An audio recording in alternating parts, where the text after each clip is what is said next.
নলবাৰীৰ থুটিকাটাৰ ২৭ বছৰীয়া যুৱক প্ৰিয়ম দাস দুৰাৰোগ্য ৰোগত আক্ৰান্ত। যুৱকজনৰ দুয়োটা কিডনী বিকল হৈ পৰাত চিকিৎসাৰ বাবে হাহাকাৰ কৰিবলগীয়া হৈছে পৰিয়ালটোৱে। যুৱকজন পৰিয়ালটোৰ একমাত্ৰ উপাৰ্জনকাৰী আছিল। যুৱকজনৰ চিকিৎসাৰ বাবে এতিয়া প্ৰয়োজন ২০ লাখৰো অধিক ধনৰ। সেয়েহে পৰিয়ালৰ লোকে মুখ্যমন্ত্ৰীৰ লগতে সমূহ ৰাইজৰ ওচৰত আৰ্থিক সহায় বিচাৰি কাটৰ আহ্বান জনায়। আগ্ৰহীসকলে বেংক একাউণ্ট নম্বৰ 1907001013035551 LFSC PUNB 01907000 আৰু 8638674664 জিপেৰ জৰিয়তেও সহায় আগবঢ়াব পাৰে। দেউতাকে হাজিৰা কৰে, সি ডাঙৰ ল'ৰা, সি ঘৰখন চলি আছিল, তাৰ ওপৰতে ভৰসা কৰি আছিলোঁ আমি। যেতিয়াৰ পৰাই তাৰ এই 4 মাহ 5 মাহ হ'লেও অসুখ হ'বৰ পৰাই আৰু সি যাব পৰা নাই, দেউতাকে চলি আছে। যাবাৰ দিনে আৰু পইচা পাই, নাযাবাৰ দিনে আৰু হাকাৰ লাগে।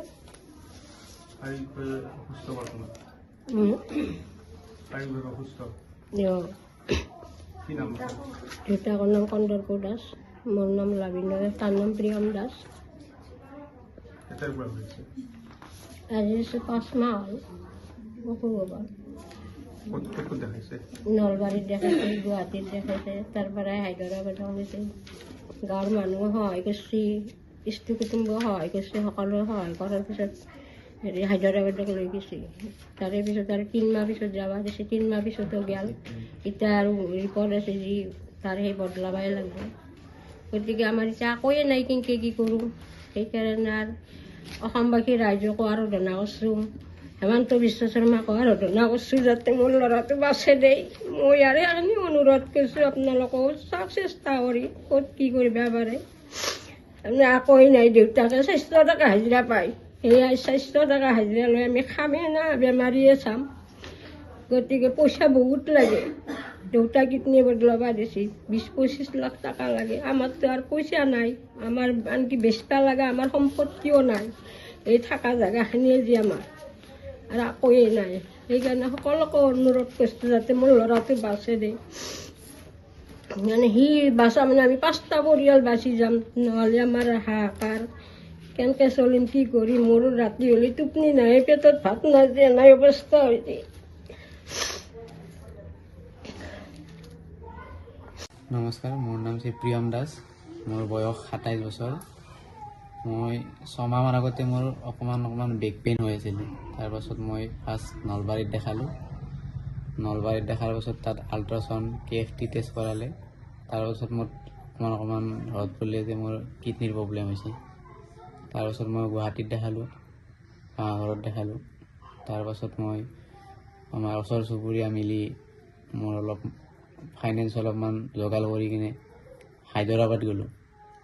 হায়দৰাবাদ এপলত গৈ দেখালোঁ, তাত ট্ৰিটমেণ্ট চলি আছিলে, মানে কমা নাই, বাঢ়িয়ে আছে। আৰু 3 মাহ পিছত মই চেকআপত গৈছিলোঁ।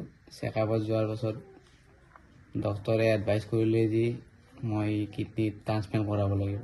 অকণমান টাইম থকা বুলি কৈছে, হয়তো 1-2 মাহৰ ভিতৰত কৰিব পাৰিলে ভাল। এতিয়া তাৰ কাৰণে বহুত পইচা লাগিব, কমেও 18-20 লাখ টকা বাজেট লাগিব।